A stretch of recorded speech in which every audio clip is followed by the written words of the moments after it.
Hi, good morning, good afternoon, everybody, and welcome to today's webinar. We're so glad you could join us. I'm Cheryl Drook, Global Marketing Director here at Sophion. So today's webinar is not about us or our software. It's about planning for the future. And everyone is wondering what that new normal will look like given the recent events. And to say that life has been disrupted is an understatement. But with disruption comes opportunity. And now's the time to rethink organizational goals, to rethink models and tools, and to accelerate the innovation programs that are going to position you for success when the inevitable upcycle comes. This particular topic is something we're very passionate about at Sophion. We believe very strongly, based on what we saw in the 2008-2009 Great Recession, that the way forward to growth and differentiation is very deeply rooted in innovation.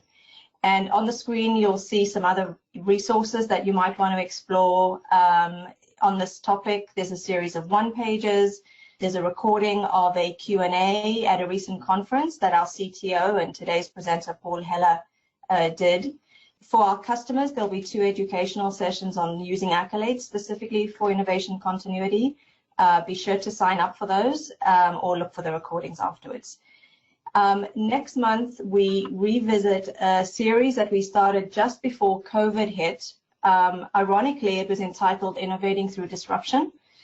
We didn't know the disruption that was coming, but we had what we were referring to at that time was digital disruption. That is still relevant today in addition to COVID. So look out for those, and you'll be able to register for those soon. We have another customer, Hain Celestial, presenting, and some Sophion specialists will be doing a digital transformation, making it real. So I'm sure you're all keen to hear Paul's insights on this topic, so I will stop talking and I'll turn the session over to you, Paul. Thank you very much, Cheryl. Thank you, everybody. It's a pleasure to talk to you today. I really just need to start this presentation by thanking Cheryl, because she did a lot of work on this presentation as well, and this is as much her presentation as it is mine. So really glad to have that kind of help. Just wanted to say thank you, Cheryl. You know, COVID-19 is not over. It might be in your area, but in some parts of the world, it's even just starting. So, or in some parts, maybe reoccurring. And various governments, federal, state levels are taking different approaches. So we're still in this area of change. This and the financial impacts that are a result of it. Work from home continues. In many cases, not because we have to, but because we want to, and that's a new dynamic we're all facing. I know in our company, the question was, do you want to go back to the office? And some people said, maybe not, either because they were worried about it, nervous about it, or they just like the new normal. And others can't wait to get back. So I think all our companies are in different states when it comes to the work from home.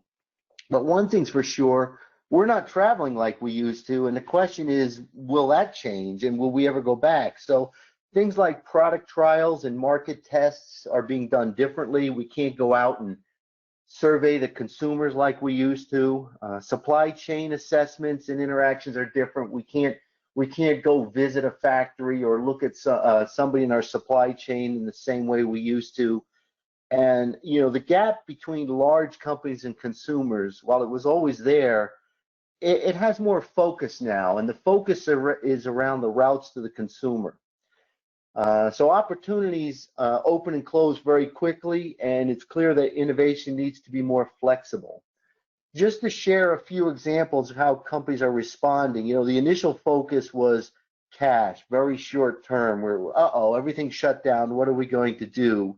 And how do we build up a bit of a financial war chest so then we can focus on the strategic? And I think where for many companies are beyond that first crisis moment and are thinking about, all right, what's next? What's our strategy? Where are we with that?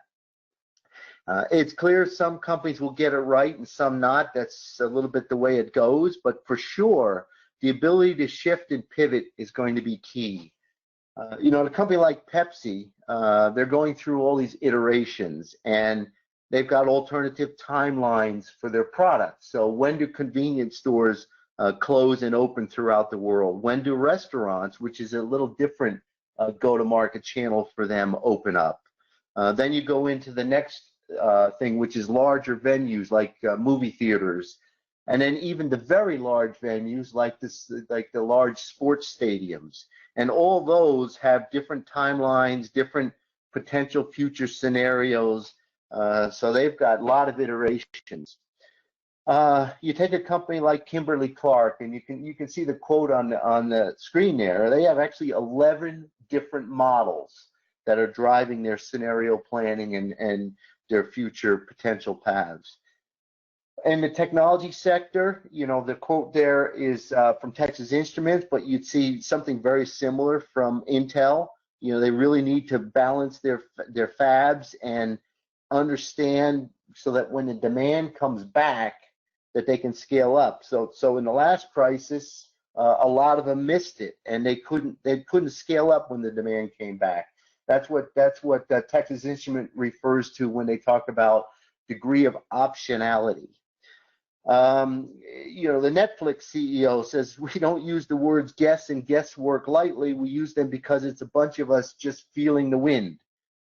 So some companies scaling back, and then you see Las Vegas Sands Corp going full tilt. They're in the middle of building an incredible capability in Macau, and they said we've got that financial strength, and we're just going to continue doing that because we want to be ready when China's ready to go back to go back out and entertain themselves.